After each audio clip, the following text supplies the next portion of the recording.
ವಿಚಾರಣೆ ಮಾಡಿದರು. ಇನ್ಸ್ಪೆಕ್ಟರ್ ಅವರು ಕರೆಸಿದ ಮೇಲೆ ಅವಳು ಮಾನಸಿಕ ಅಸ್ವಸ್ಥ ಇದ್ದಾಳೆ. ಅವಳು ಮಾತ್ರೆ ತೊಗೊಂಡಿರೋದು ಅವ್ರ ಅತ್ತೆ ಹಾಕೋದಕ್ಕಲ್ಲ, ತನಗೆ ತೊಗೋಬೇಕಂತ ಹೇಳಿದರು.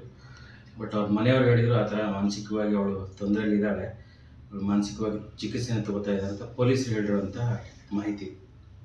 ನನ್ನ ಮುಂದೆನೂ ಅವ್ರ ಪೇರೆಂಟ್ಸು ಹೇಳಿದರು, ಈ ಥರ ಮಾನಸಿಕವಾಗಿ ಇದ್ದಾಳೆ, ಅವಳು ಕೌನ್ಸಿಲಿಂಗ್ ತಗೋತಾ ಇದ್ದಾಳೆ ಅಂತ ಹೇಳಿದರು. ಏನು ಹೇಳ್ತೀರಾ ಸರ್ ಈ ರೀತಿಯಾಗಿ? ಪ್ರಕರಣಗಳು ಈ ರೀತಿ ಜಾಸ್ತಿ ಆಗ್ತಾ ಇದೆ. ಇನ್ನೊಂದು ಕಡೆಗೆ ಡಿಪ್ರೆಷನ್ ಅನ್ನುವಂಥದ್ದಕ್ಕೆ ಸಾಕಷ್ಟು ಜನ ಒಳಗಾಗ್ತಾರೆ. ಸೊ ಏನು ಹೇಳಕ್ಕೆ ಇದು ತುಂಬ ನೋವಿನ ಸಂಗತಿ.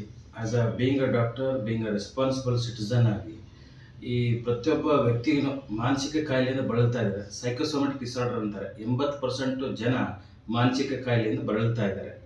ಅದು ದುರಾದೃಷ್ಟ. ಬಟ್ ಈ ಥರದ್ದು ವಿಚಾರಗಳು ಬೆಳಕಿಗೆ ಬರಲ್ಲ. ಆ್ಯಸ್ ಅ ರೆಸ್ಪಾನ್ಸಿಬಲ್ ಡಾಕ್ಟರ್ ಆಗಿ ಇದ್ದಿರೋ ಘಟನೆನ ತಂದೆ. ಬಟ್ ನಿಜವಾಗ್ಲೂ ಬೇಸರ ಆಗುತ್ತೆ. ಬಟ್ ಈ ಥರ ವಿಚಾರ ಅವಳನ್ನ ನಾವು ಈ ಥರ ಆದಾಗ ಹೆಲ್ಪ್ಲೆಸ್, ಅವ್ರಿಗೆ ಕೌನ್ಸಿಲಿಂಗ್ ಮಾಡಿಸಿ ಅಂತ ನಾನು ಹೇಳಿರೋಂಥದ್ದು. ಆಕೆಗೆ ನಿಮ್ಮ ನಂಬರ್ ಯಾವ ರೀತಿಯಾಗಿ ಸಿಕ್ತು ಅಂತ?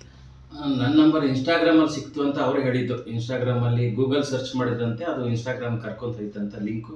ಅಲ್ಲಿಂದ ನನ್ನ ನಂಬರ್ ಸಿಕ್ತು, ಅಲ್ಲಿಂದ ನನಗೆ ವಾಟ್ಸಪ್ ಮಾಡಿದ್ರಂತ ಅವರು ಒಪ್ಕೊಂಡ್ರು. ಏನೇನೆಲ್ಲ ವಿಚಾರಣೆ ಆಯ್ತು ಸರ್? ಅಂದರೆ ಈಗ ಆಕೆ ಮೇಲೆ ಕೊಟ್ಟಿರುವಂಥ ದೂರು ವಾಪಸ್ ತಗೊಳ್ತೀರಾ ನೀವು ಅಂತ? ಇಲ್ಲ, ನಾನು ಕೊಟ್ಟಿರೋ ದೂರ ಪ್ರಕಾರ ಅವ್ರು ಹೇಳಿರುವಂಥದ್ದು, ದೂರು ಕೊಟ್ಟಿದ್ದನ್ನು ಪೊಲೀಸ್ ಏನು ಮಾಡ್ತಾರೆ ಮಾಡಿ ಅಂತ ಪೊಲೀಸರಿಗೆ ಬಿಟ್ಟಿರೋಂಥದ್ದು.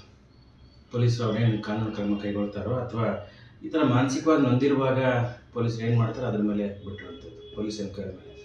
ಬಟ್ ನಾನು ಬೇರೆ ಆ್ಯಂಗಲಲ್ಲಿ ತಿಳ್ಕೊಂಡಿದ್ದೆ. ನಾನು ಸೋಷಿಯಲ್ ಆ್ಯಕ್ಟಿವಿಸ್ಟ್ ಆಗಿರೋದ್ರಿಂದ ಭ್ರಷ್ಟಾಚಾರದ ಬಗ್ಗೆ ಅಥವಾ ಬೇರೆ ಬೇರೆ ಆಫೀಸರ್ಸ್ ಮೇಲೆ ಲೋಕಾಯುಕ್ತದಲ್ಲ ಕೇಸ್ ಹಾಕಿದ್ದೆ.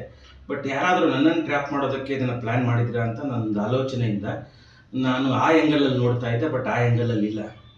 ಬಟ್ ನಿಜವಾಗ್ಲೂ ಈ ಥರ ಇರ್ಬೋದು ಅಂತ ನಾನು ಅಂದ್ಕೊಂಡಿದ್ದೆ. ಬಟ್ ಪೊಲೀಸರ ಮಾಹಿತಿಯ ಪ್ರಕಾರ ಅದು ಯಾವುದು ಆ ಥರದ್ದು ಯಾವುದೇ ಆ್ಯಂಗಲ್ ಕಂಡು ಬಂದಿಲ್ಲ. ಅಂದರೆ ಹಿಂದೆ ಯಾರಾದರೂ ಇದೇ ರೀತಿಯಾಗಿ ಮಾಡಿದ್ರೆ ಸರ್? ಇದಕ್ಕೆ ಮುಂಚೆ ಸಂಜಯನಗರ ಪೊಲೀಸ್ ಸ್ಟೇಷನಲ್ಲಿ ಒಂದು ಕಂಪ್ಲೇಂಟ್ ಕೊಟ್ಟಿದ್ದೆ. ಈ ಥರದ್ದು ನನಗೆ ಫೋನ್ ಮಾಡಿ ಬೆದರಿಕೆ ಹಾಕಿದ್ರು, ನಿನ್ನನ್ನು ಸಾಯಿಸ್ತೀನಿ, ಕೆಟ್ಟ ಅವಾಚ್ಯ ಶಬ್ದಗಳನ್ನ ನೆನೆಸಿದ್ರು, ನನಗೆ ಸೊಂಟದ ಕೆಳಗಡೆ ಭಾಷೆ ಎಲ್ಲ ಬಳಸಿದ್ರು. ಆವಾಗ ಪೊಲೀಸರು ಅವನ್ನ ಕರ್ಕೊಂಬಂದು ಅವನು ಕುಡುಕ ಅಂತ ಹೇಳಿದರು ಪೊಲೀಸರು. ಅವನು ಹ್ಯಾಬಿಚುವಲ್ ಇದ್ದಾನೆ, ಈ ಥರನೇ ಮಾಡ್ತಾ ಇದ್ದಾನೆ ಅಂತ. ಅದಕ್ಕೆ ಅವರು ಪೊಲೀಸರು ಅವನ ಮೇಲೆ ಆಲ್ರೆಡಿ ಚಾಮರಾಜನಗರ ಪೊಲೀಸ್ ಸ್ಟೇಷನಲ್ಲಿ ಕಂಪ್ಲೇಂಟ್ ಇದ್ದಾವೆ, ಈ ಥರ ಹೇಳಿದರು. ಹಾಗಾಗಿ ನಾನು ಆ್ಯಕ್ಟಿವಿಸಮಲ್ಲಿ ಇರೋದ್ರಿಂದ ಭ್ರಷ್ಟನ ಭ್ರಷ್ಟ, ಕಳ್ಳನ ಕಳ್ಳ, ಸುಳ್ಳನ್ನ ಸುಳ್ಳ ಅಂತ ಹೇಳುವಂಥ ಚಾಕ್ಯತೆ ಈ ಮನಸ್ಥಿತಿಯಲ್ಲಿ ಹೇಳೋದಕ್ಕೆ ತುಂಬ ಜನ ವೈರಿಗಳು ಇದ್ದಾರೆ.